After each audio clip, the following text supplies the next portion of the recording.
Hi, and welcome to part three of the short series of podcasts exploring the journey from healing from sexual violence.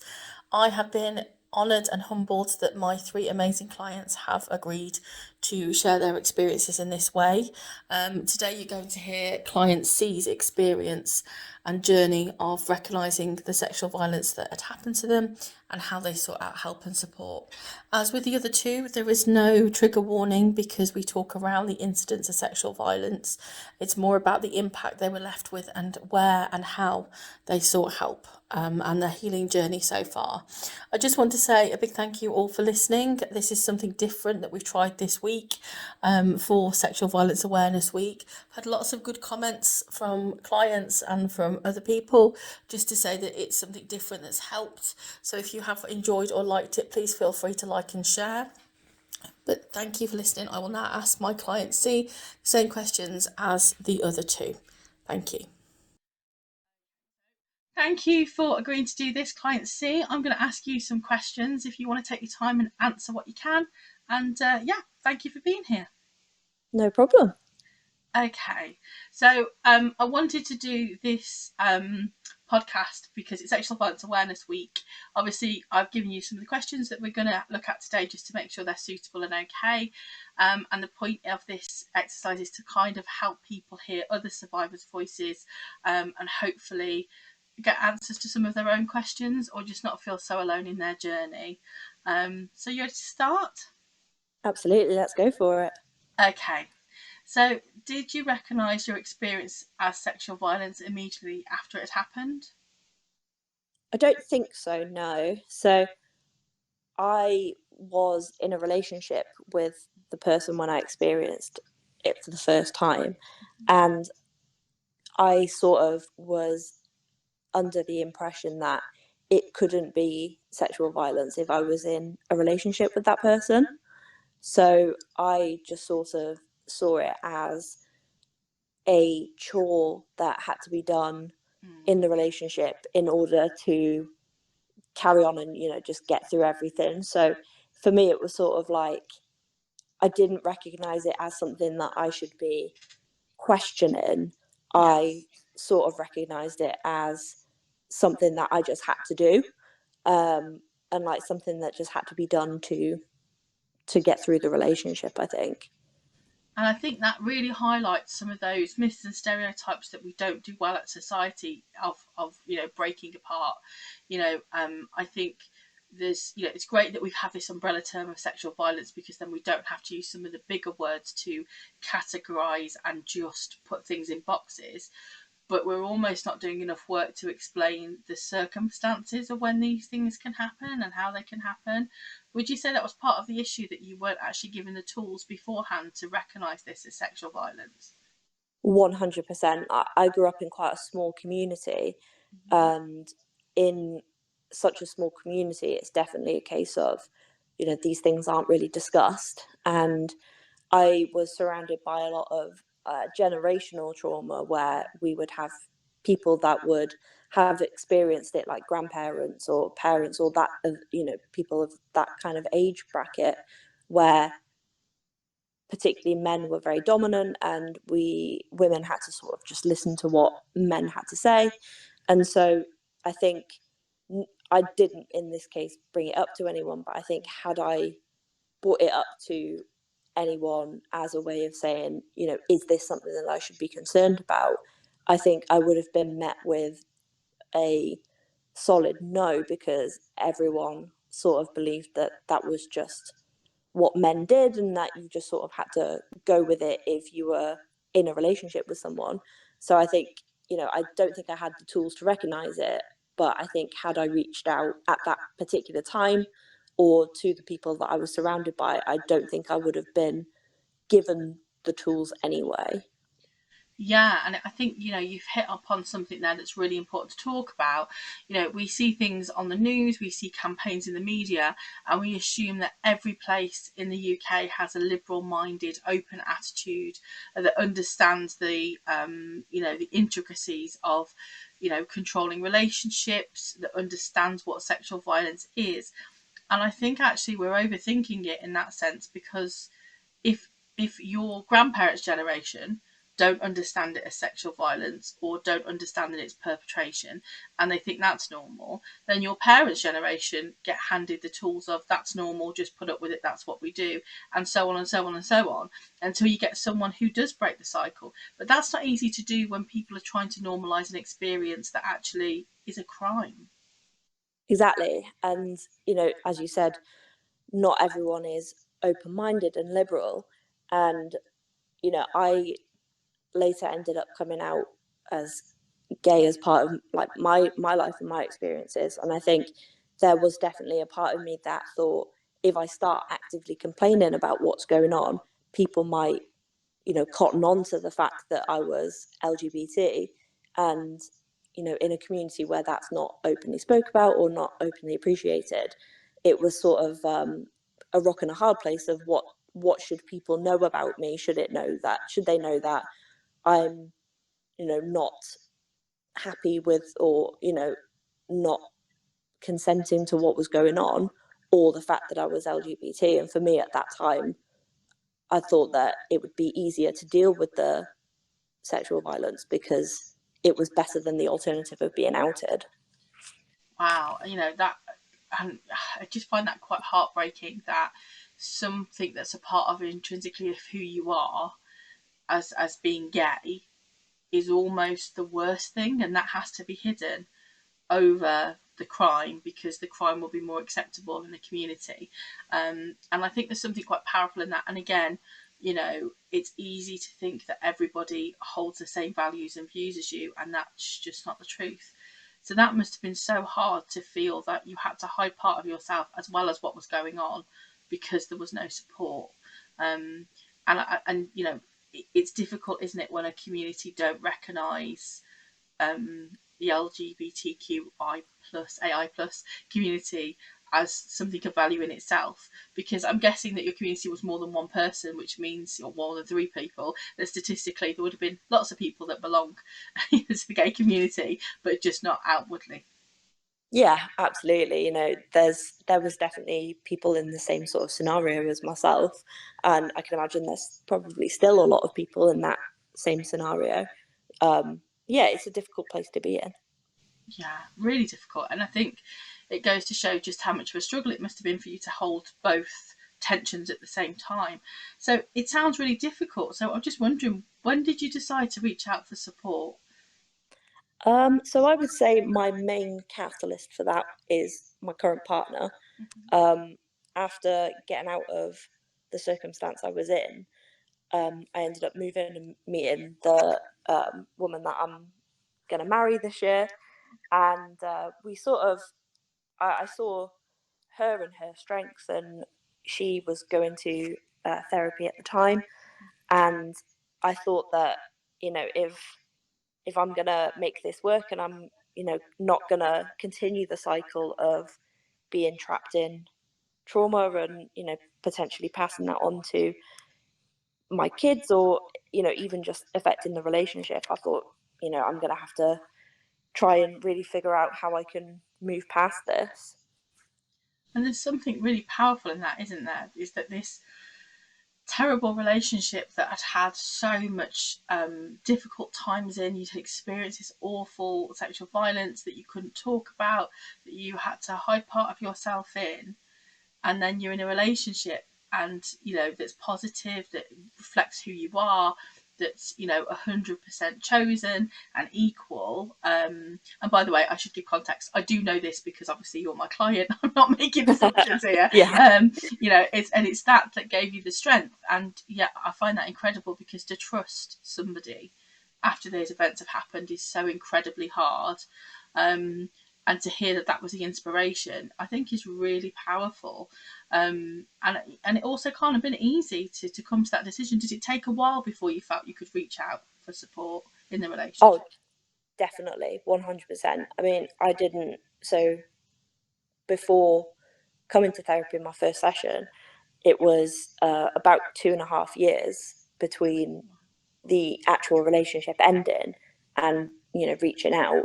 And there was a lot of in between that, of sort of going through, I think, what we would all see as like typical motions of, you know, sort of blaming myself, trying to hide it, being embarrassed about it. And then, getting into a relationship with someone who I sort of discovered I really trusted, was happy to have open conversations with, and just telling that one person about things that had happened, and having that one person say, I believe you, and that must have been really hard, was sort of like a light bulb moment for me of thinking, like, not everyone is going to react in the way that I either thought they would or that they had done in the past. And just sort of having that one person to say, yeah, I believe you, sort of encouraged a thought process of, right, well, if one person can believe me, then why can't other people? That again is just powerful. And I've just been thinking as you're talking that maybe the classifications for sexual violence don't really reflect the whole process of it. The physicality of what happens in certain acts of sexual violence is easy to put in a box and depict, but we don't talk about the emotional impact or the toll on people's mental health or relationships and friendships. They're kind of detaching from their life to cope with it. And it really feels like for you that was a hard process, not just to come to terms with what had happened to you on a physical way, but the impact it has had on you emotionally as well. Absolutely. That's for me, that was the hardest part. It's difficult because when you're in that scenario and it's happening or whatever, your body has, and your brain has, techniques of helping you in that situation, but it doesn't really help you afterwards. And you kind of just have to sort of deal with it and live with that, and just try to carry on a normal life. I often say to you in like the therapy room, like, it's hard to live your daily life and go to the office and have a coffee with your co-workers and stuff when you're also sort of constantly got this other part of you that you're thinking of and that you're dealing with. But with therapy and stuff, that's where I think that helps massively. And now I can have like a coffee with my co-workers and that not be the only thing that I'm thinking of. Yeah, I call it surviving, not thriving. You can survive the physicality of an event because we have these amazing functions in our brain and body to make sure we do survive it. But we're not thriving, we're not living fully to our best potential, we're not, giving our all to everything. And, I think even when you find an incredible relationship and it becomes a priority, in a way you can switch focus to do that, but sometimes it takes time to transition where you're fully present and fully in it. And I think time is an important part, and I often get asked the question, is it, I can't believe this is still affecting me now, it's too long, it was something that happened when I was young. But actually I think there is no time limit to the impact of sexual violence, and it's a process we have to go through to detangle from. But I don't think there is a timestamp that says it's been too long or you should recognise it as sexual violence within a time period. Oh, definitely. I was definitely one of those people where I thought, I'd go to therapy, I'd talk about it, and then I would be fine after, 2 sessions, and then I could just get on with my life. And, but, I mean, I've now been working with you for probably like 2.5 years. And, it definitely, I didn't realize how much having someone who doesn't question whether or not it happened and just helps deal with the aftermath really makes a difference in your life. I think one of the questions I was going to ask you, but I want to sort of tweak if that's okay, was I was going to ask, did you know where to access support from? But I think I want to talk about the support available within those sort of communities, because I think about free choice, and a lot of the problem with sexual violence is it takes away your choice and your empowerment. So you don't often feel afterwards that you have the freedom to make choices that are the right things for your own benefit. So things like accessing therapy can be really hard because you don't know where to turn. But thinking about the community you came from, if it's quite a small community, was there also a fear that if you did access support in a venue like that, that other people would know you were there? Oh, absolutely. Like, I, before really committing to therapy and, dealing with it a few years later, I tried to access help at the time, but was fearful of going down to the GP or going down to, a local therapy spot, because, what if I get out of my car and I see one of a parent's friends or someone I went to school with? And, as most people know, news travels fast when you're from a small community. And so every time I went out or tried to access that help, it was a risk that someone would find out. And, accessing that kind of help isn't easy in a small area where, it's not like you can go to a local GP and ask where you can find that information, because, my parent probably went to school with the GP receptionist, and, that's how news travels. Yeah, and I think this is really important conversation, because I think we need to think societally how we present help and support for people who have been through things like sexual violence, because we have some systems that help. We have the NHS that can help with things like coping strategies for 6 sessions, but we know there's a great demand for that and there's long waiting lists. Also, it's hard sometimes to find trauma-informed therapists. We also know that things like rape crisis centres are there, but they often have long waiting lists. And there was an article recently about one in Coventry that had like £200,000 cut from its budget. And we're putting a lot of pressure on these places to be the place to go and access support.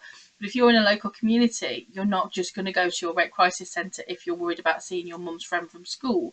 So, I wonder if we need to think societally about how do we support people in these small communities that need support but have more choice. And I know that, I'm always going to prefer to work face to face. I do work online and on the phone, but face to face is always the most preferable way for therapy. But maybe if we could have online resources and telephone resources that were national, available to people without such a long wait list, it would help. I don't know what you think of that as an idea. Oh, absolutely. Like, I don't think I would have been in the situation I am now without having access to online help. Like, even, Googling things and, trying to find out information helped me. I can't even imagine, how people before me who didn't have access to the internet would have dealt with that situation. But even, little online podcasts or even anything, just having that open conversation in an area or a space that is anonymous and safe, I think makes a massive difference, especially to those in like smaller communities. Yeah, and I think there's too much pressure for it to be fixed by services that aren't funded necessarily by the government, like charities, because their therapists have the specialised training. And some of the other clients that I've interviewed today have talked about the value of trauma-informed therapy and the difference it makes to have a generalist therapist to a trauma-informed person. And there's a bit of a tension, I guess, in the therapeutic community, in the fact that, most therapists are going to this to help people and support people, but even training to be a therapist is so expensive. And it's a little bit elitist in the fact that there's not many people who, from working class backgrounds like myself, who do go into training to be a therapist, because it costs so much. And then to be trauma informed and a specialist, it costs a lot of money. So then if you work in a charity which is for the right reasons, you're paid between 12,500 to 15,500 pounds a year, which, considering you've probably spent double that on your training, it's quite challenging then to balance what you want to do and the difference you want to make with the financial aspect. So inevitably many therapists then go into private practice, but then there's a cost to the client, which, there's a bit of a kind of tension of, well, should it really cost the client this much money to access therapy? But we can't think of a better way currently to do it. So I think there needs to be a bridge between, where maybe we could find some more provision from the government. I know it might not happen with this government or soon, but maybe we could provide some more provision where there was a gap bridge, where even if it wasn't therapy, but it was emotional support that took the weight off places like rape crisis, it would be helpful. What are your thoughts on having to pay for therapy? It's difficult because I think I am very fortunate to be in a position where I can. I think it's amazing that there are services like the NHS that can help people and you can access that. But I think, unfortunately, the situation is that you get seen quicker in private care.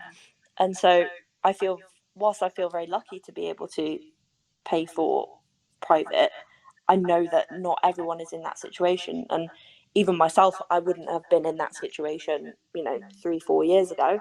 So it's tricky, but I think in order to have the experience that I know I've had with therapy, I wouldn't change the situation that I'm in that seeing someone who is specifically trained to help just works wonders.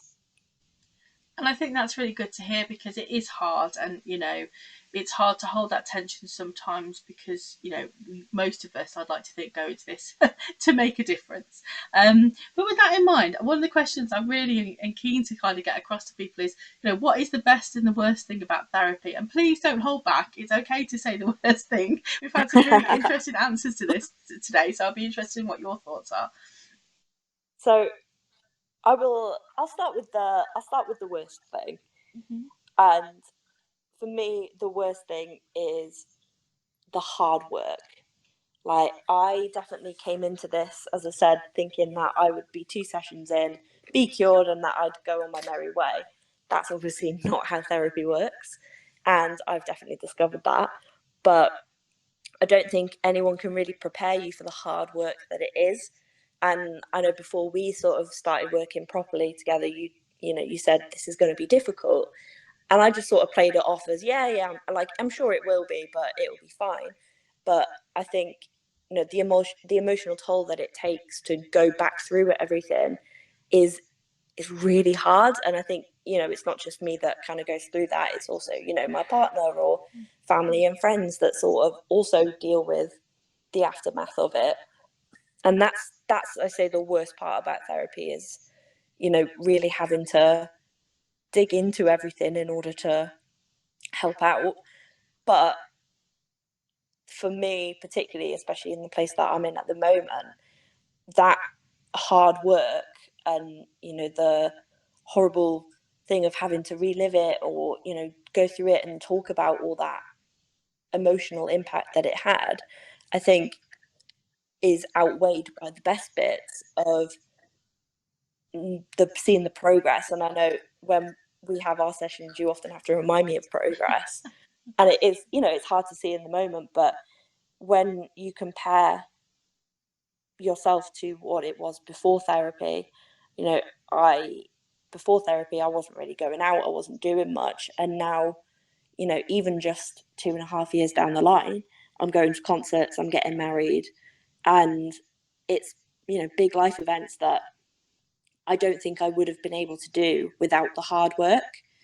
And even when you haven't got a hard session and it's more of a light-hearted one, even when I just come in and I complain about work, like just having that person there to sit down and say everything to, and not worry about being judged for it, not worry about what the outcome is, and literally just to sit there and be able to say exactly what's on your mind, lessens that weight and allows me to do the hard work.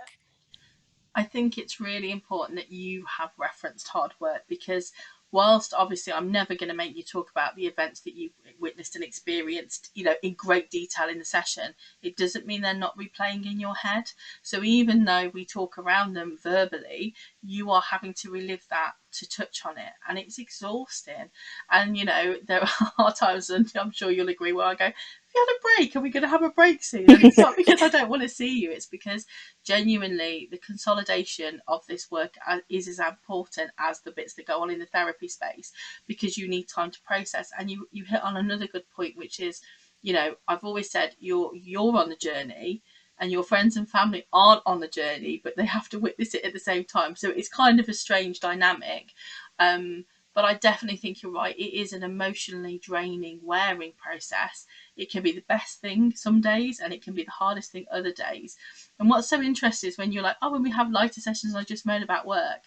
It's so interesting that that's kind of, a lot of clients' perceptions. Well, I've just talked about work, but you've talked about so much more. You've talked about how you process things, how it's impacting you, what it's touching upon, why you feel this way. So, there's no such thing as a wasted session, in terms of we always gain something new.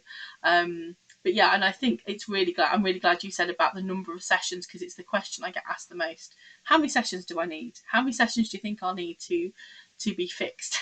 And it's the best part, well, the worst part is saying, well, unfortunately, I don't know. It could take 10 sessions. It could take 4 years. I don't know how long a piece of string is.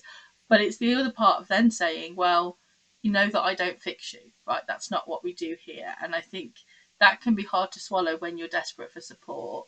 But hopefully people understand that it's actually walking alongside you while you help, process your things yourself. So empowerment is important there, rather than me coming to fix it like a magic wand. Oh, fixing has definitely been a key thing for me throughout therapy, where, you know, I've often said, like, I just want to be normal. I just want to think normal. I just want to do this. I just want to do that. And I do find myself getting caught up in the thinking about things and getting overwhelmed by it. But I think that's where having a specifically trauma trained therapist really comes into play. And I know that I've been through the NHS counselling, and I've been through formal trained therapy, and the comparison of the two in understanding not only what I'm going through, but understanding how to help, by not saying I'm going to fix you or here's some techniques on how you can help yourself. Even just, sitting there and talking for an hour and going out and feeling lighter makes the world a difference when you're just trying to muddle through life with this big weight on you. Yeah, and I think when you make the decision to commit to therapy, it's hard if you don't feel you match. And one of the themes that's come out of today is picking your therapist, having the choice of who that person is and making sure it's the right fit. And, it's a relationship like no other. I often don't know your favourite colour, the band you like, what things your friends know, but I might know the worst things that have ever happened to you. And I think the relationship can never be under stressed in that, how important it is to have the right relationship. So yeah, well, I guess you shared quite a lot about your journey in terms of therapy. Is there anything you think that really helps on the way? Not necessarily therapeutically, but was there any moment that you thought that's really helped me, that you'd say to suggest for other people to look for or to seek out?